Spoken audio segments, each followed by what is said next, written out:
चलिए, hello everybody, let's continue our topic, gender based inequality beside caste based discrimination. कहता जो cast है उसके बेस पे तो होता ही है भेदभाव, उसके अलावा जेंडर बेस्ड डिस्क्रिमिनेशन भी है हमारी सोसाइटी में बहुत ज़्यादा। कैसे?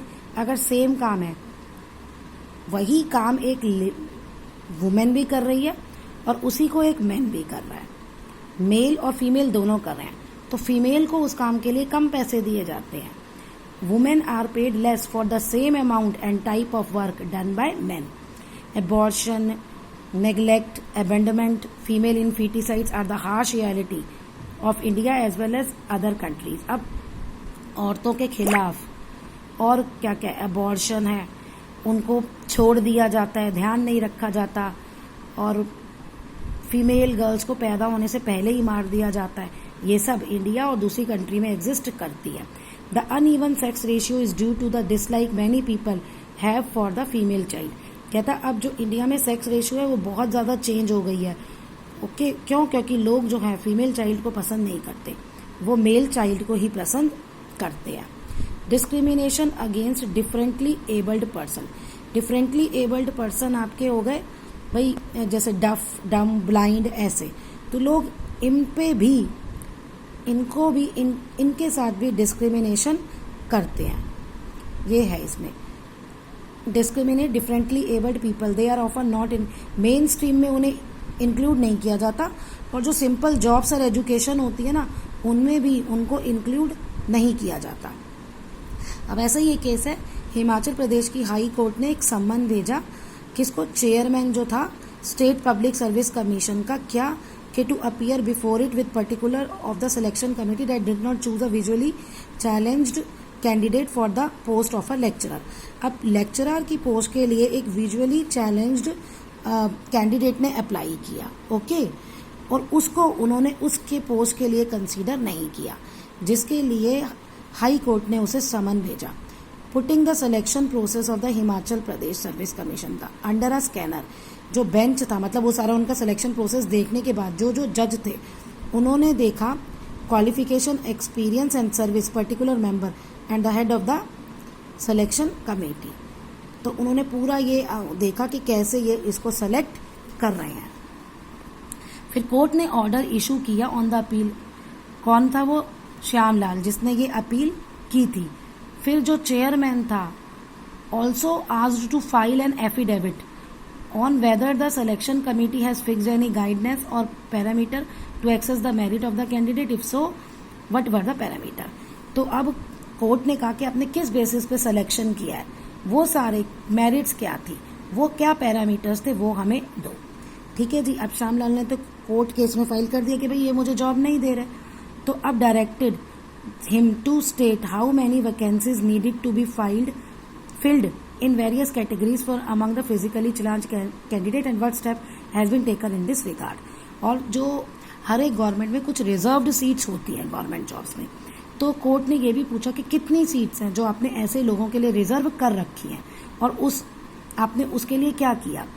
अब श्यामलाल ने एक लेक्चरर कॉलेज के पोस्ट के लिए अप्लाई किया था।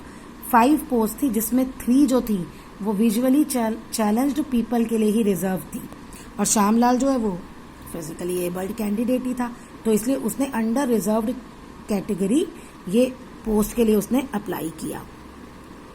अब कहते हैं देयर कैंडिडेचर वर कंसीडर, मतलब उसको कंसीडर किया गया नौकरी के लिए, इंटरव्यू किया गया, but no post were reserve for his.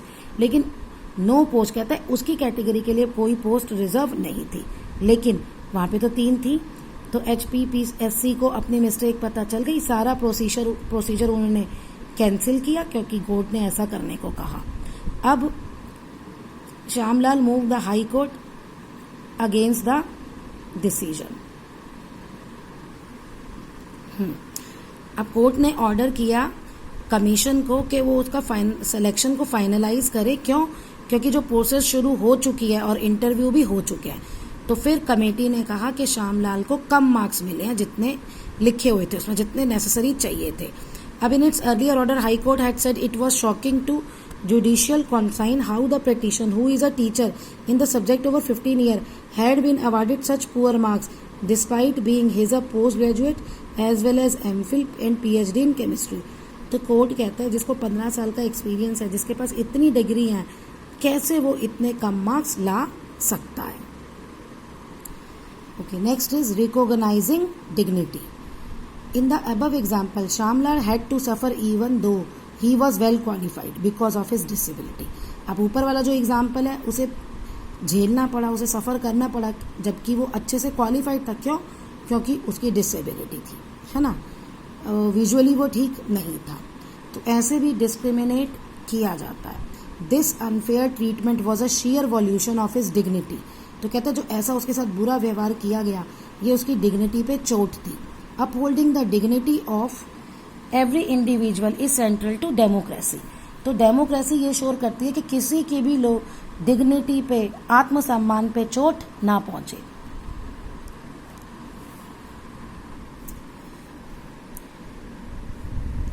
They certainly deserve the same respect as other worthy of.